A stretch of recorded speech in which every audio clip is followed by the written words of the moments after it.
Buenas noches a esta nueva emisión de Primer Plano que inicia, inevitable, con la muerte del comandante Fidel Castro. No hay duda que fue un personaje que hizo historia, ni tampoco hay duda de que todo el mundo se está sintiendo obligado a opinar. Y en ese sentido, revisando los comentarios de las élites culturales y políticas mexicanas, me llama la atención la falta de memoria histórica, porque pensando en la izquierda mexicana, nadie pareciera querer recordar que Fidel Castro no fue amigo de la izquierda mexicana, fue amigo del PRI. Incluso cuando muere Fernando Gutiérrez Barrios, fue el único mexicano al que le envía una condolencia formal, porque la deuda de Fidel Castro nunca fue con la izquierda, fue con el Estado mexicano que lo apoyó y que estableció una relación extraordinariamente barroca y curiosa en la cual no me quiero detener demasiado porque sí me parece que, sin negarle los hechos de los que fue protagonista, me parece que ilustra un aspecto que la izquierda mexicana debería considerar, la necesidad de enfrentarse a lo que ha sido las relaciones de la izquierda con el mundo. Y en ese terreno, la relación con la Revolución Cubana y con Fidel Castro merece revisarse con cuidado, vamos, porque en 1988, lo recuerdo perfectamente, porque estuve en San Lázaro en la toma de posesión de Carlos Salinas y al día siguiente estuve entre los invitados a un diálogo con el comandante, con un selecto grupo de intelectuales. Bueno, éramos más de 200, el selecto grupo, y la recepción era, ¿se quiere usted tomar una foto con el comandante? Mi respuesta fue no, yo vine a dialogar con el comandante, no fue posible el diálogo, pero sí fui testigo del extraordinario carisma, de la personalidad, un narrador portentoso, que sin embargo durante esa visita de Estado jamás lanzó una señal a una izquierda democrática que en ese momento sangraba por la herida de un fraude electoral. En fin, lo saco a colación no con el afán de manchar la memoria del comandante, sino de reflexionar sobre lo que él ha sido para México. A mí me gustaría nada más, aprovechando este recuerdo, ¿no?, del 88 y de la amistad que trabó después con Salinas de Gortari y que efectivamente su alianza era con el régimen priista, no con la izquierda mexicana, porque yo caracterizaría a Fidel Castro más que como el ídolo del socialismo latinoamericano, desde luego para quienes están en eso lo es, pero más como sería el modelo perfecto del maquiavelismo del siglo XX y sobre todo del siglo XX. O sea, probablemente Maquiavelo lo pondría como modelo de pragmatismo político, de sobrevivencia, de astucia, de habilidad, sobrevivió atentados, sobrevivió hasta los 90 años, mantener el régimen y mantenerse en el poder, que eso no lo recubre de un valor moral necesariamente, simplemente la habilidad política. Y precisamente por ese pragmatismo, pues a él le convenía más que por compromisos ideológicos establecer la amistad y la relación con la izquierda mexicana, pues con el régimen priista, que fue el que siempre lo ayudó, lo apoyó, etcétera. Y en esa disyuntiva del 88, entre un Salinas de Gortari, que ganó con fraude electoral, que representaba el neoliberalismo, o sea, lo contrario ideológicamente de lo que Castro representaba. Sin embargo, le convenía mantener ese vínculo y darle la espalda a la izquierda mexicana. Lo curioso es el culto a la personalidad de Castro, no solo dentro de Cuba, sino en América Latina, sobre todo para la izquierda revolucionaria, incluida la mexicana, que a pesar de ese desprecio, a pesar de ese rechazo que les dio Castro en un momento tan importante para la izquierda mexicana, han seguido pues con una devoción acrítica absolutamente a lo que representó Castro en términos de falta de democracia, de limitación a las libertades, de violaciones a derechos humanos, etcétera. Eso no le ha importado a la izquierda latinoamericana en general, para deificar la figura de Castro. Yo creo que se ha venido diluyendo, ¿no? Efectivamente, desde la legitimación del 88, luego viene la distancia con Zedillo, que es una historia poco contada, ¿no? Zedillo es el primero que toma distancia por el tema de los derechos humanos que tanto le afectaba a precisamente el régimen de Castro, y que es un discurso que la izquierda mexicana fue tomando como propio, ¿no? La defensa de los derechos humanos. Cuando se hablaba de Cuba, consideraba que era injerencista, cuando en México estaba pidiendo efectivamente el escrutinio internacional. Ahí había una, digamos, contradicción fuerte. Me narraron una historia hace unos días de que efectivamente el comandante le pidió a Zedillo en su momento, casi llorando, que le perdonara la deuda que tenía esta famosa con Bancomex, que se fue llevando de, digamos, administración a administración, y envenenó las relaciones con Fox, envenenó las relaciones con Calderón, que más o menos cerró la cicatriz con una visita casi al final, pero el asunto se fue olvidando, en los últimos años no tenía el impacto el comandante que lo tuvo antes, y es que dicen que en política hay que saberse retirar a tiempo y morir a tiempo. Lo de retirar es una cosa que uno decide, lo de morir no lo decide uno, pero bueno, hace 20 y tantos años se hubiera retirado a la altura del arte, ¿no? Hubiera sido un personaje absolutamente incuestionable, como lo fue en su momento, ¿no? Una de las grandes figuras políticas del 20, efectivamente coincido con tu lectura. Un hombre apegado a un maquiavelismo así, en el sentido más práctico, defendió la independencia frente a Estados Unidos, los entregó a la Unión Soviética y posteriormente fue una especie de abuelo mantenido por la Venezuela de Hugo Chávez, sin que tuviera mérito. Yo no le quito, por supuesto, ni un gramo a la importancia de la figura histórica de Fidel Castro y todo lo que inspiró.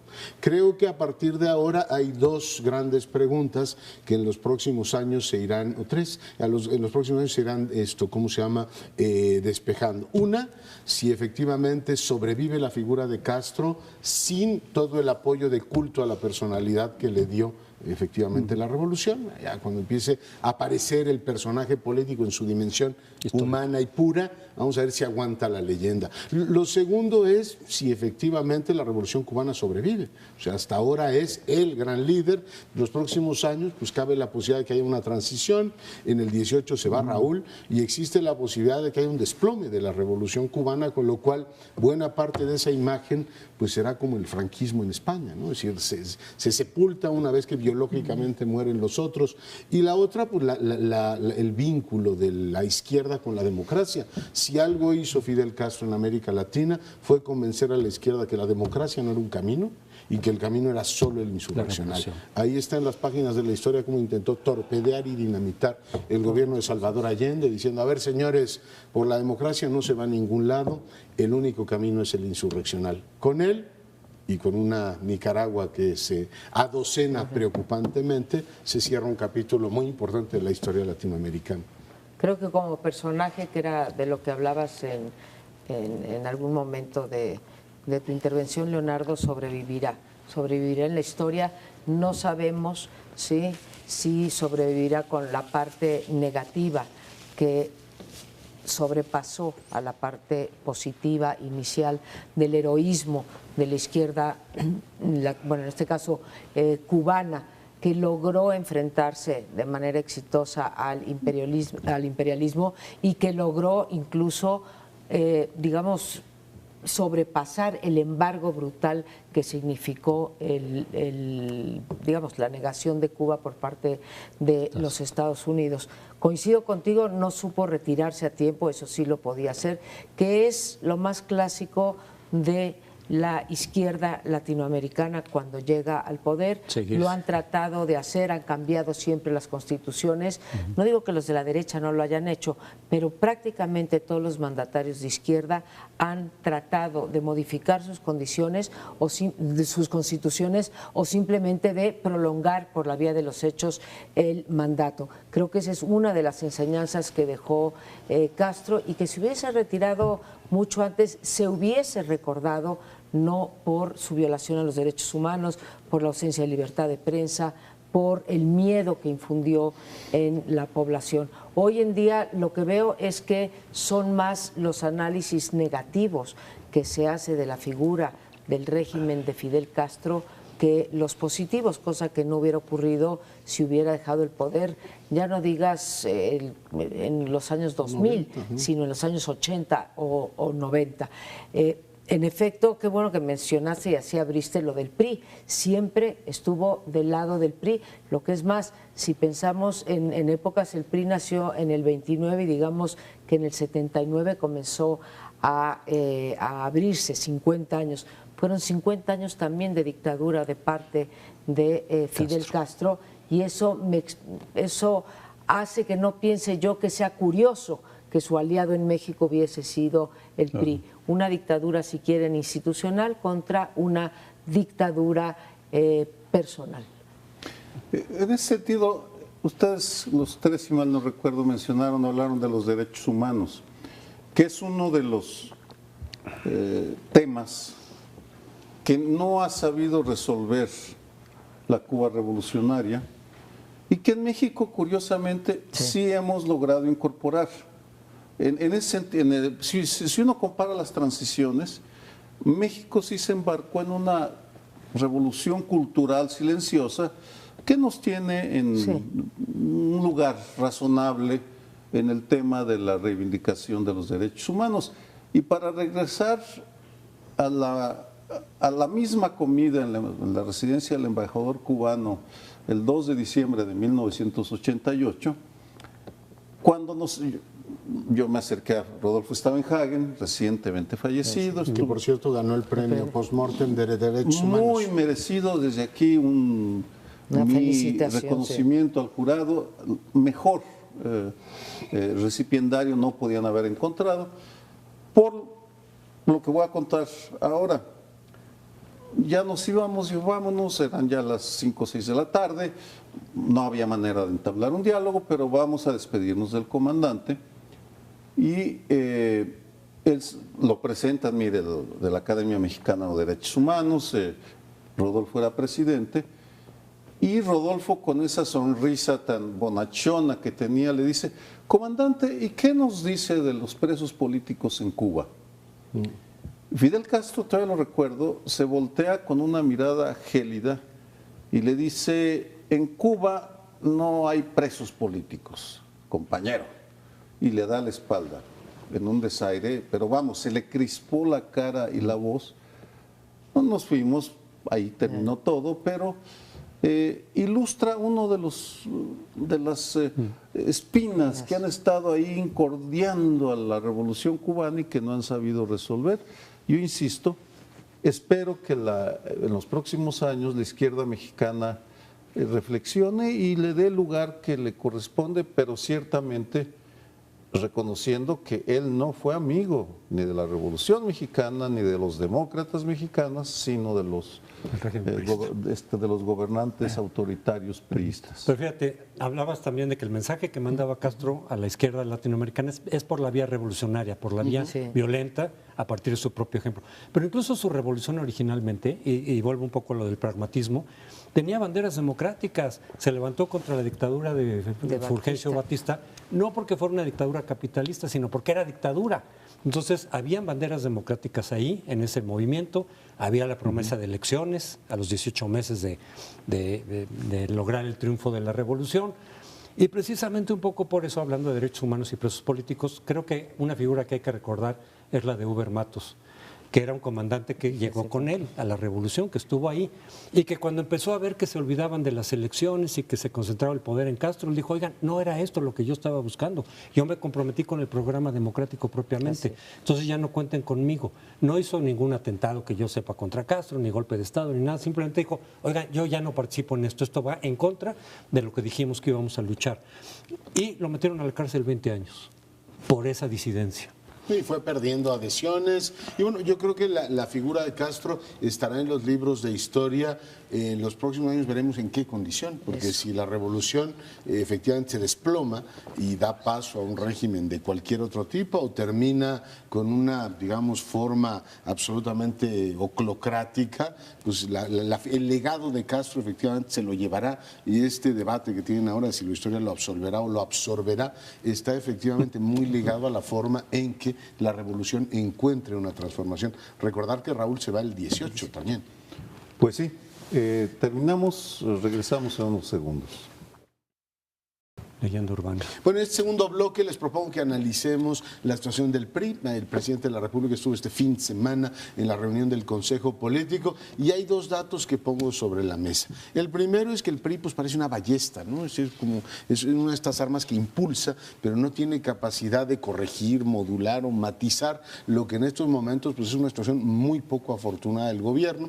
Las últimas encuestas indican que más o menos 2/3 de los mexicanos reprueban efectivamente la gestión del presidente y su partido fue incapaz de decirle, oiga, presidente, corrija por aquí o podríamos matizar o modular esto o aquello. Es decir, no tiene, como ocurre en otros partidos en Occidente, esta función como de irle diciendo a su gobierno, oiga, tomemos en cuenta que la gente no está muy contenta con lo que tenemos. Después dijeron algo que recuerda mucho a Reyes Heroles, de primero el programa y después el candidato. Y la pregunta que surge ahí, yo la pongo sobre la mesa, es, ¿el programa es mantener el tipo de política que tenemos ahora? Es decir, la proyección hacia el 40 es, oiga, lo que se ha hecho a partir del Pacto por México, ¿es lo que el PRI nos está ofreciendo para el 18 o el PRI tomará distancia en el 17 de lo que ha sido el gobierno de Peña Nieto? Pero ayer, en todo caso, le dijeron, presidente, este es su partido y todo fue efectivamente una luna de miel.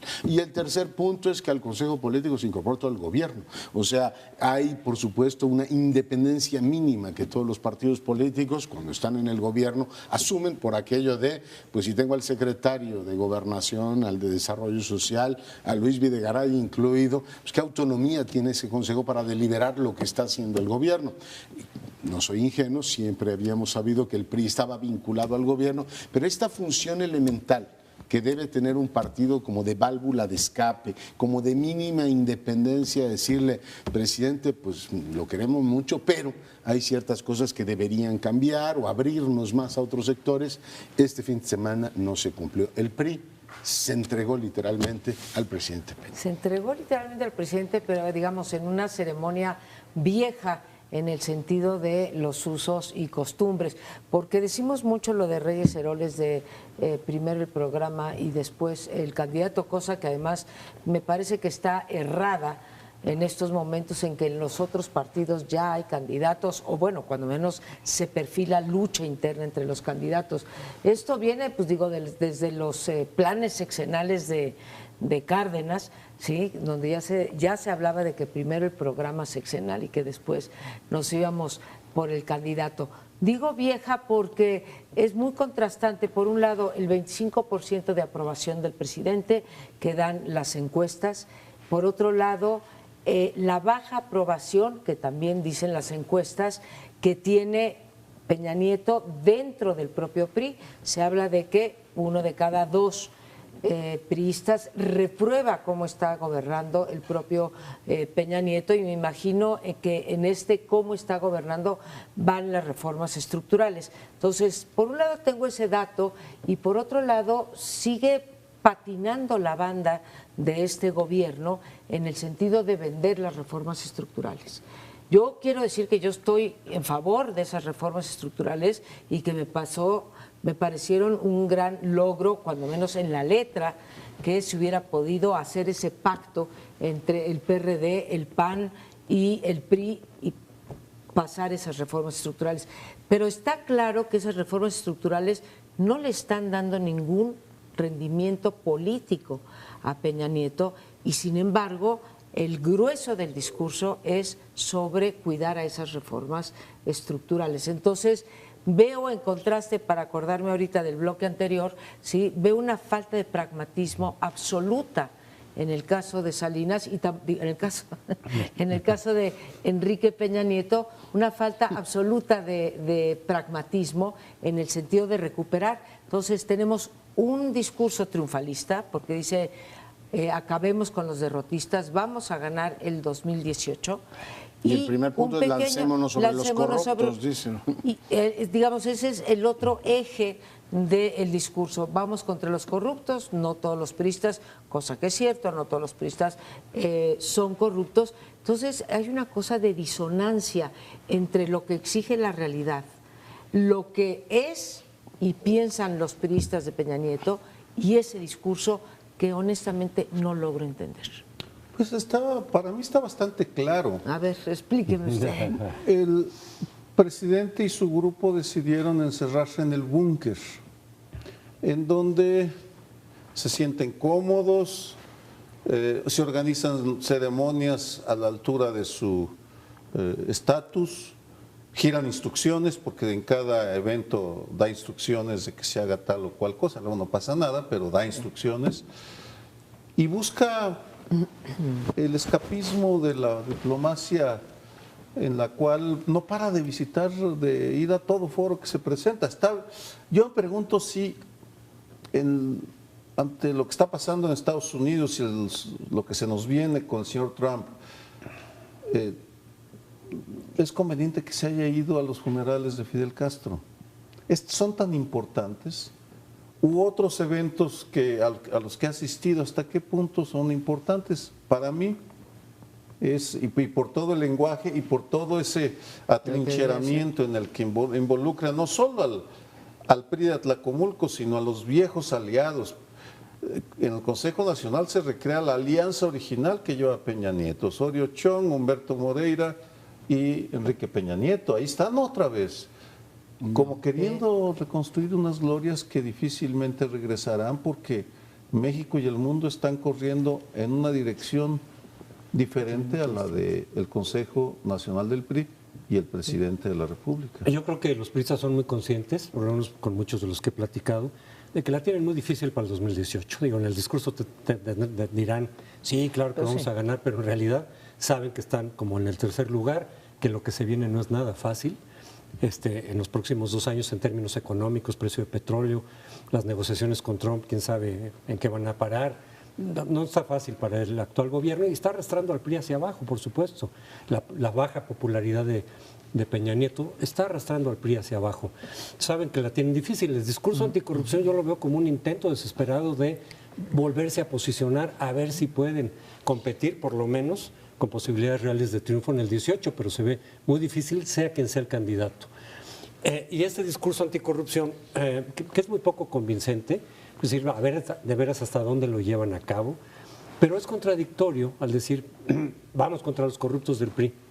Yo digo que si se fueran en serio contra los corruptos del PRI, por lo menos expulsándolos del partido, quién sabe si los que quedaran les dieran para mantener el registro, no lo sé, porque la corrupción está difundida por todos lados. Pero meten como coordinador, como miembro del Consejo Político Nacional, algunos miembros del gabinete como para reforzar la presencia del gobierno, muchos, en el partido, pero también a Moreira. Entonces, ¿de qué están no más les faltó Javier Duarte. Pues, sí. ¿A Moreira Humberto o a Moreira Rubén? A Humberto, al expresidente del PRI. Entonces, ¿de qué discurso de anticorrupción están hablando? Al que me demandó me tiene demandado por 10 millones de pesos. Yo creo que es absolutamente... Lo reivindicaron, perdón. Es que con esto lo reivindican. Sí, es terrible. Te salgo al paso con un dato que hoy se publica en la Universidad, una encuesta de Jorge Buendía. O sea, cuando a la gente le dicen, ¿cuál es el nivel más corrupto de gobierno de este país? 42% dice el gobierno federal. O sea, y no creo que ningún mexicano esté encantado de sus delegaciones ni de sus alcaldes. 42% te dice eso. Y bueno, pues eso no lo puedes negar y decir en tu consejo político, el primer tema va a ser luchar contra la corrupción, cuando acaban de aprobar un presupuesto que reproduce todos los incentivos que genera la corrupción, fondos de moche y todo lo demás. O sea, no es un asunto de que Javier Duarte fuera particularmente malo o Roberto Borge o todos estos hayan sido malos. No. El tema es que se generan los incentivos para que efectivamente siga siendo un sistema profundamente corrupto. Por tanto, el discurso pierde muchísima credibilidad. Pero subrayo un punto que tú decías. A ver, si ya están dando por descontado que el 18 no va a ser uno de los competidores serios, o sea, ya todo el mundo dice, va a estar entre el PAN y López Obrador. El asunto, el instinto de supervivencia de los priistas no salió ayer a flotar. O sea, Manlio Fabio Beltrones, al irse, sugirió un gran debate ideológico. Ayer no se oyó que nadie levantara la mano y dijera, oiga, yo propongo que de cara al 2040 consideremos que el 60 y tantos % de la gente reprueba esto, que el 42% asocia el gobierno federal a la corrupción y que buena parte de nuestros gobiernos locales, ya si querían ser corteses, con el federal son un desastre.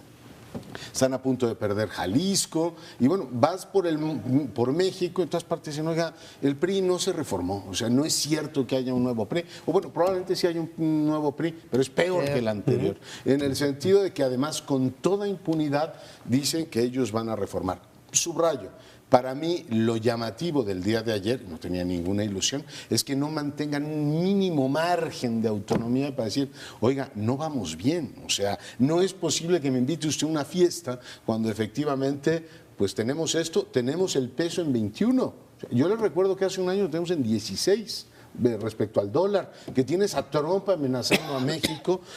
Y esto, pues como si no hubiera pasado nada, pues se supone que los partidos cumplen esa función, ¿no? Cierta autonomía respecto al presidente. El presidente les dijo, y además mis secretarios van a ser sus consejeros. De tal manera que lo que se dice en el gobierno se reproduce en el partido. Y deja de cumplir la función esta utilitaria que todo partido, incluso el PRI, deben cumplir cuando ejerce el gobierno, ¿no? Es que sí es muy incomprensible lo que ocurrió ayer. Estamos en una coyuntura de cuarto año de gobierno que viene, bueno, el día 1 de diciembre se cumple. Ya dijimos unos niveles de aprobación bajísimas, un muy bajo crecimiento, el dólar ya hablaste de él, la amenaza de Trump. ¿Y qué es lo que tenemos? Tenemos un discurso no de un líder del partido, pero es un discurso del presidente de la República en donde nos miramos al ombligo y pareciera que lo único que existe, uno, es el propio partido, dos, lo que hizo con respecto a las reformas estructurales y tres, un proyecto totalmente desdibujado, porque si hablan al 2040, son 20 años ese horizonte, uno que no le prende a nadie, que no le dice a nadie, nada a nadie, y que aquellos que sí estamos interesados en ver el largo plazo, no encontramos una sola pista de a dónde quiere ir el PRI, cómo se vislumbra el revolucionario institucional, el 20 años. Un fracaso, honestamente, de discurso por los cuatro costados. Wow, pues qué más se puede decir si ya lo dijeron ustedes todo, vamos, hicieron picadillo así, destazaron por todos lados. Yo les cambio 20 años por 2, ¿no? Que mejor gobiernen bien este país los 2 que les quedan. Qué buena, y ya no estén pensando en el 40. Mira, la verdad es que yo no creo que estén pensando ni siquiera en largo plazo cómo recomponer al PRI. Están pensando en las elecciones del año que viene y en la del 18, en manejar la sucesión, tratando de ubicarse competitivamente. Y la reinserción al Consejo Político Nacional de Luis Videgaray, que anuncia de alguna forma su regreso al gabinete, que es muy probable, como un negociador, interlocutor de Trump, pues también para volverlo, me imagino, a encartar en el juego de la sucesión presidencial dentro del PRI. Bye. Pues ya veremos. Bueno, de momento hacemos una brevísima pausa. Este es el primer plano. Regresamos en un instante. Regresamos y nos alejamos un momento de este estudio para ir al diván. ¿Sí? La semana pasada se dio una escaramuza, digámoslo así, seguida de una disculpa, cuando fue a comparecer Luis Miranda, que es el nuevo secretario de Desarrollo Social, nombrado apenas hace unos meses por Enrique Peña Nieto como secretario de Desarrollo Social. Pues este nombramiento, por cierto, muy cuestionado por muchos motivos. Menciono dos de ellos. Primero, era que es una persona del Grupo Atlacomulco, muy cercano a él, y que se mandaba una señal en un momento en que todo el mundo habla de anticorrupción, se mandaba una señal de que mandaba a un operador político, no a un experto en política social, a encabezar la Secretaría de Desarrollo Social, que si cabe es una de las más limpias, no en el sentido de honestidad, sino de las más limpias en el sentido de poderte proyectar. Y con la ventaja de que maneja enormes recursos para poder influir en las elecciones y maneja también, yo no sé si ustedes lo saben, pero más de 500 delegados de la Secretaría de Desarrollo Social en todos los estados, más de 500, y junto a los de Diconsa, más los del programa tal, etcétera, suman más de 500 los delegados que se vuelven naturalmente también operadores políticos. El segundo motivo por el que fue cuestionado es por su nula experiencia y su nulo conocimiento, como quedó claro en la comparecencia, sobre la materia de desarrollo social. Pero lo acompaña un tercer factor, la soberbia del secretario, que se atreve a mandar pues prácticamente, o decirle prácticamente loca a la diputada de Morena, Araceli Damián, que además es una experta del Colegio de México precisamente en programas sociales, bueno, en cuestiones de desigualdad y en cuestiones alimentarias, de salud, etcétera. Bueno, se da el lujo de decirle que él tendría que estudiar psiquiatría para entenderla, seguido, insisto, de una disculpa, pero el punto aquí central es que realmente en uno de los tres problemas que más nos importan a los mexicanos, que son corrupción, desigualdad y pobreza, y seguridad, ponen a un operador político con cero conocimiento y cero experiencia en esta materia. Así están las cosas, esas son las señales que nos manda el gobierno federal. A mí me sorprendieron tres cosas, además de todo lo que has descrito muy bien.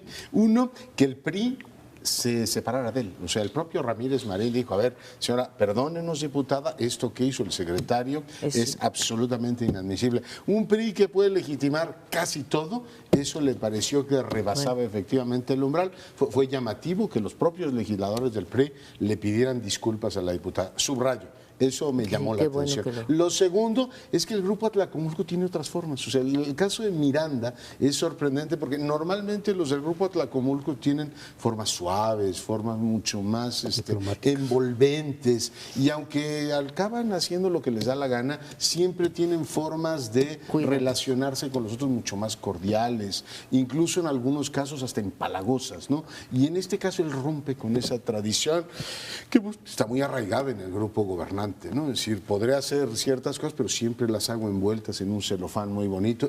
Aquí perdió los estribos, además buena parte de su argumentación fue desarticulada, poco vertebrada. Yo no sé si quien le hace las tarjetas le dijo, a ver, secretario, estamos hablando de un tema muy delicado. Y tercer punto, el PNUD acababa de liberar su informe sobre el tema de las poblaciones vulnerables.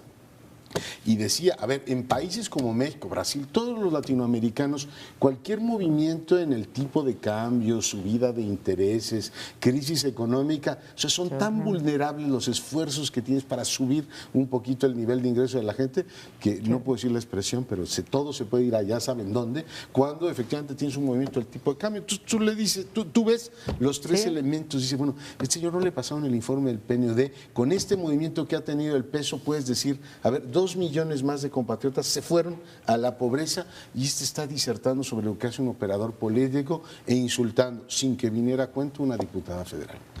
Fue un intercambio notable por varios motivos, lo observé con cuidado. Después de que habló Luis Enrique Miranda, Araceli Damián, una respetable colega del Colegio de México, la conozco muy bien, se puso la toga y el birrete de académica y le dio un baño de cifras y de conceptos y le dijo, señor, usted confunde las pobrezas, los diferentes tipos de pobreza. Usted está confundiendo, no está citando correctamente las cifras de Coneval. Y le fue sacando cifras del Seguro Social y diciendo, usted está haciendo confusiones por razones políticas. Y en el momento culminante viene cuando, en ningún momento elevó el tono de voz, ni fue majadera, ni un solo adjetivo le fue demostrando, y entonces llega a la conclusión natural, le dice, le sugiero que se vaya a estudiar el tema. Me parece, la Cámara iba poniendo al secretario de Desarrollo Social y iba perdiendo la compostura, porque se daba cuenta que no tenía argumentos, y me permito sugerir que también estaba el machismo acendrado de alguien acostumbrado a maltratar y ser interpelado por una mujer que sabía de números y latín. Y que te manda a estudiar. Y que te manda a estudiar, y perdió los estribos y quiso hacerse el gracioso, como si estuviera en una cantina, con todos los cuates así, hablando de las viejas, y le salió esa frase terrible diciendo, yo tal vez no vaya a estudiar psiquiatría para poderla entender, diputada, lo cual fue una agresión inadmisible, sobre todo porque la semana pasada también se dedicó a la violencia contra la mujer. Se combinaron varios factores. Termino con una confesión. ¿Cómo me gustaría, en los temas que manejo, poder interpelar a algunos funcionarios, no sé ustedes, pero decirle, oiga, vayas a estudiar un poco, no entiendo por qué lo nombraron, sobre todo cuando uno lee algunas presentaciones, pero en fin, esas son, no soy diputado, ese es el privilegio, ni lo seré jamás, es el privilegio de colegas como Araceli, que estuvo muy digna. Lo que pasó yo creo con el secretario, bueno, lo acabas de decir, es al verse exhibido ante alguien que sí conoce el tema a fondo, en una secretaría de la cual no conoce bien a fondo el tema, está ahí para cuestiones de operación política claramente y electoral. Pero al sentirse exhibido, bueno, pues lo que dicen, cuando se te acaban los argumentos, cuando no tienes argumentos viene el insulto, ¿no? No tienes otra cosa que hacer, y al enfrentar a un especialista de ese tamaño, pues se quedó sin argumentos, sin información, sin nada. Pero el problema también con Luis Miranda, aparte de este incidente, es efectivamente, esa fue la crítica cuando se le nombró en Sedesol, la crítica es decir, va a operar políticamente, eso es obvio. Y lo ha estado haciendo, ya se le ha conocido abiertamente, lo cual en actos que pueden caer claramente en delito electoral, que es el reparto electoral y el condicionamiento electoral de los programas de Sedesol en el Estado de México. Se ha visto ya una y otra vez, han venido protestas de los partidos, etcétera, y no hay respuesta al respecto, no hay ninguna reacción. Al contrario, también fue uno de los nombrados el día de ayer en lo del PRI como nuevo consejero político nacional, lo que pues, no puede sino interpretarse como un espaldarazo del propio gobierno, del propio presidente, que por supuesto es parte de su equipo cercano, es parte de su círculo estrecho, pero ante las críticas no solo de falta de conocimiento, sino del uso electoral de los programas de Sedesol, en concreto en el Estado de México, y podemos suponer por lo tanto que lo van a hacer también para el 2018, pues viene absolutamente una cerrazón y impunidad y no hay rendición de cuentas. Yo tengo una pregunta para ustedes, o planteo la pregunta para discutirlo. Si una disculpa, después de lo que presenciamos, si basta una disculpa por parte de un secretario que va a comparecer. Si cabe, y sin minimizar el incidente en donde dice que tiene que estudiar psiquiatría para entender a la diputada Demian, ¿sí?, que es perfectamente reprobable la conducta, es un insulto, si cabe preguntarnos si eso es suficiente o ante la evidencia y el haberse mostrado ante, no voy a decir ante todos los mexicanos, porque no todo el mundo sigue el debate, pero al haber mostrado... Se transmitió por cadena, Televisión Nacional, pues sí, canal del Congreso. Para mucha gente no resulta atractivo escuchar normalmente las mentiras del oficialismo, pero bueno, para aquellos que los escuchamos o lo que estamos explicando, si ante la patente ignorancia del secretario para los asuntos sociales y queremos creer en un PRI nuevo, sí tendría que venir junto con esa disculpa, un reconocimiento de que se nombró a una persona incompetente, que se equivocó en el nombramiento y que por lo tanto sospechas más incompetencias más insultos igual a, en esa ecuación, a la remoción y poner a alguien en Sedesol que dé garantías de estas tres cosas. Creo que las hay en las personas cercanas incluso al presidente. María Amparo, creo que la disculpa protocolariamente está bien, pero el problema de fondo no lo resuelve. Primero, aun cuando se ponga a estudiar ya no le va a servir, le quedan 2 años, en 2 años difícilmente va a aprender.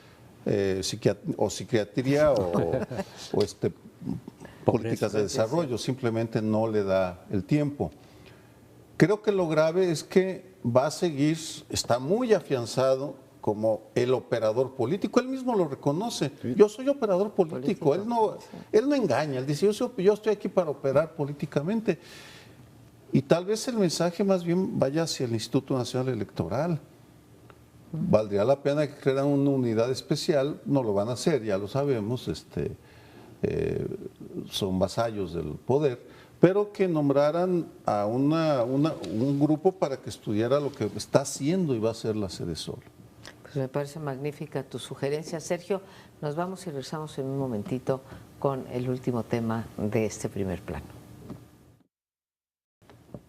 Bueno, y se han registrado movimientos interesantes en la elección de Estados Unidos. No en la relación con México, no, sino allá mismo. Porque la candidata del Partido Verde propuso que se hiciera recuento en los 3 estados clave en donde por un margen muy pequeño ganó Donald Trump. Son 3 estados, esos estados del norte que antes eran demócratas, del Partido Demócrata, y que ahora sumados en los 3, Trump ganó por 108,000 votos, que es pequeñísimo, es 0.1% o menos de la población, de la votación total. Entonces se está pidiendo ahí el recuento porque según algunos especialistas pudo haber habido ahí hackeo de los votos electrónicos y de los emitidos a través de Internet. Y dicen, si efectivamente hay el hackeo de un número importante de votos en esos 3 estados, también en el voto electoral, no solo en el voto popular, cambiaría el veredicto en favor de Hillary Clinton. Algo que Hillary Clinton no quiso hacer. Ella aceptó al día siguiente de la elección, concedió la derrota. Pero ahora el equipo de Hillary Clinton ha respaldado esta petición que se está haciendo de recuento en esos estados. E incluso también Bernie Sanders, que aportó incluso dinero, porque allá no se trata solamente de solicitar el recuento, tienes que pagarlo. Entonces se necesita mucho dinero, es algo muy caro y se han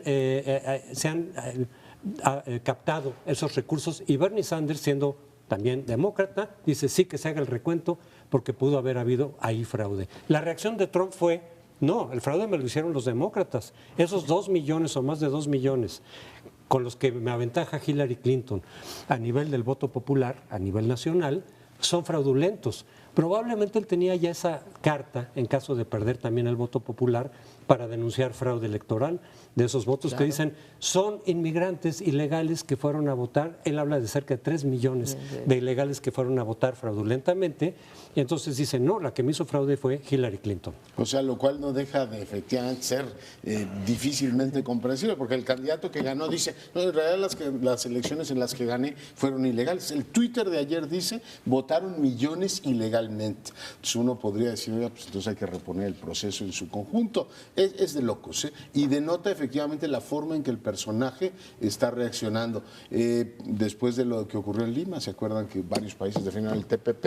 Él dijo, pues se acaba el TPP. Cuando le dijeron que el Partido Demócrata, yo sabía que había sido para Wisconsin, pero dices tú que es para los 3 estados, dijo, a ver, vamos a apoyar el recuento de Wisconsin, dijo, pues estos señores votaron ilegalmente. Y uno dice, bueno, a ver, eso lo dice el candidato que resultó electo. Pero sí tenemos un problema muy serio de legitimación del proceso, no solamente por las declaraciones del propio ganador, sino por la forma en que está operando el colegio. Sé que hay muchas personas que ahora se están preguntando cómo es posible que llegue a la presidencia un señor que perdió por 2 millones de votos la elección presidencial, y pues todo este debate que hay sobre la forma en que, y lo traigo nuevamente a colación, pues un viejo tema de primer plano, la forma en que se fue integrando la deliberación pública. O sea, ahora vemos que una buena parte de los estudios dicen que la gente se informó sobre lo que estaba en juego con noticias falsas, o esto que llaman ahora la posverdad, que es un tema que habrá que abordar con más detalle. Pero sí están efectivamente poniendo en entredicho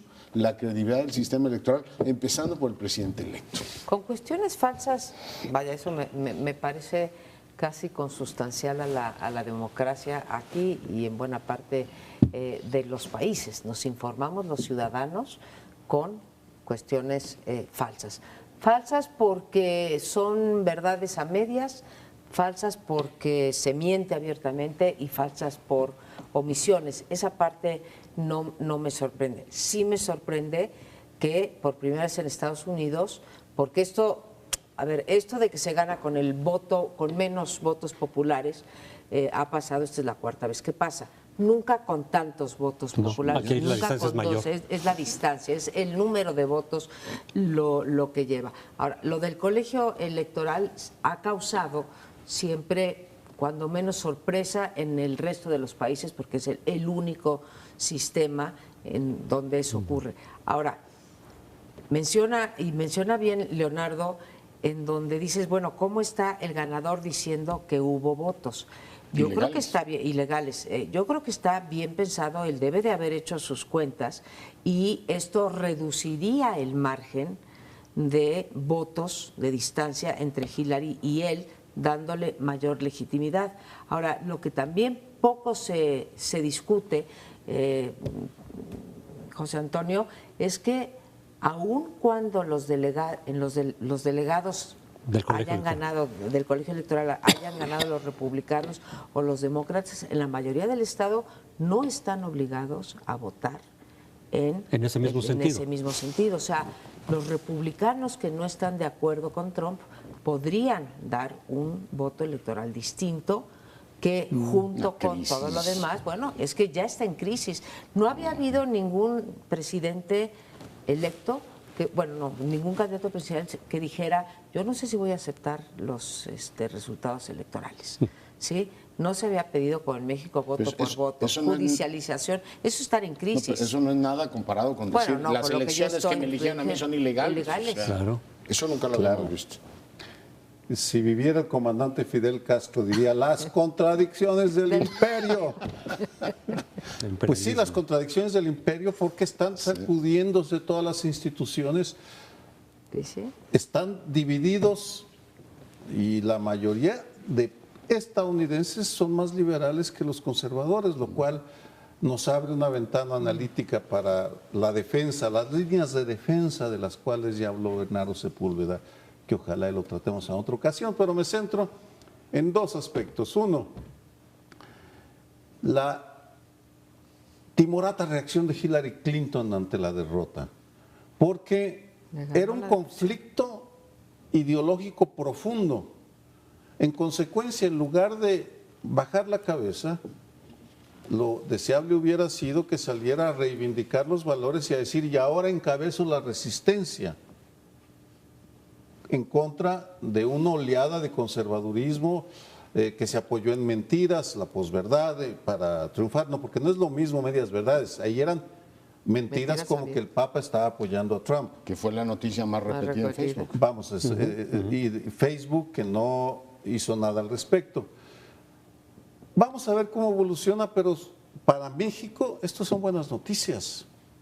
Tenemos que aliarnos con aquellos sectores que sustentan nuestras tesis, pero lo segundo es aún en los peores momentos, los anglosajones tienen gala del humor, y el día de hoy en un blog humorístico del New Yorker sale una noticia espeluznante que el presidente electo Trump seleccionó al Chapo Guzmán para su gabinete. ¿Sí? Claro, porque es un empresario exitoso y a él le gustan los hombres de éxito. Por supuesto, es una broma, pero en todo caso ilustra cómo están pitorreándose del tipo de personajes que selecciona, porque si selecciona a un racista como jefe de comunicación, ¿por qué no va a seleccionar al Chapo Guzmán para un cargo en su gabinete? Yo me quiero aclarar. Esto de los 3 estados, lo hicieron en Wisconsin efectivamente porque los tiempos son limitados y no tenían el dinero más que para Wisconsin. Estaban recaudando más, Bernie Sanders aportó una buena cantidad de dinero y ver si les alcanza el tiempo y si quien tiene que autorizar el recuento lo hace en los otros 2 estados. Pero la idea es que en esos 3 estados se haga el recuento. Y lo que decía María Amparo del Colegio Electoral es que esto destaca porque la idea que tenían los constituyentes de Estados Unidos del colegio electoral, que eran ellos los únicos que podían elegir al presidente, independientemente de cuál fuera la voluntad, tanto en voto popular como en voto electoral de los ciudadanos, era justo para prevenir que no llegara alguien peligroso para la democracia y para el país. Claro, ahí hay criterio de juicio, es decir, ¿quién decide? Ellos, la idea de los padres fundadores es lo que quiero decir, simplemente destacar. Era, ustedes de todas maneras deliberen y consideren y evalúen de acuerdo a su propio criterio, que ustedes son gente informada, sensata, razonable, para ver si lo que eligió el pueblo es lo que le conviene al país. Si consideran que no, pueden irse por cualquier otro. Incluso podrían irse por Gary Johnson, que fue el Partido Libertario, que quedó en tercer lugar con menos del 5% de votos. Podrían hacerlo, hipotéticamente no va a ocurrir. Hasta alguien que no compitió no lo va a ocurrir. podrían E nombrar. incluso alguien que no compitió. Y estarían dentro de la Constitución. Esas son un poco las paradojas de ese sistema electoral. Bueno, pero imagínate que ahora Donald Trump sea el mártir de la democracia. Esto es peor que un desafuero, ¿no? Es decir, ganó con esas reglas y dice, pero como usted es un peligro para este país y para el mundo, que lo es, efectivamente lo vamos a quitar. O sea, la crisis se abriría en todos los sentidos de una manera brutal. Lo que está claro es que el personaje pues está planteando desafíos enormes, como por ejemplo el tema del conflicto de intereses, no lo quiere reconocer. Dice, pero ¿qué problema hay en que sea el presidente de los Estados Unidos y siga administrando mis negocios? ¿O quiero seguir viviendo en Nueva York y al mismo tiempo en Washington? Es decir, el tipo está tensando de una manera preocupante el conjunto del sistema. Y no es buena noticia eso. Pero digo yo que cuando sale el presidente a decir que las elecciones que él ganó fueron ilegales, el mundo está verdaderamente patas para arriba. Pero un recordatorio, después de Berlusconi, Esto es peor. no vamos, pero en el tema de hacer mofa de los principios democráticos, me parece que ya hay una escuela de políticos que se especializa, o los venezolanos, Maduro, vamos. Pero es infinitamente peor, Sergio. O sea, este país lo rebasa. Y no solamente es peor, tiene mucho peores consecuencias, Claro, porque lo que por lo haga que es, Maduro, ¿no? pues pobres venezolanos. Bueno, pero se nos ha terminado el tiempo. Les damos las gracias y los esperamos aquí en Primer Plano el próximo lunes.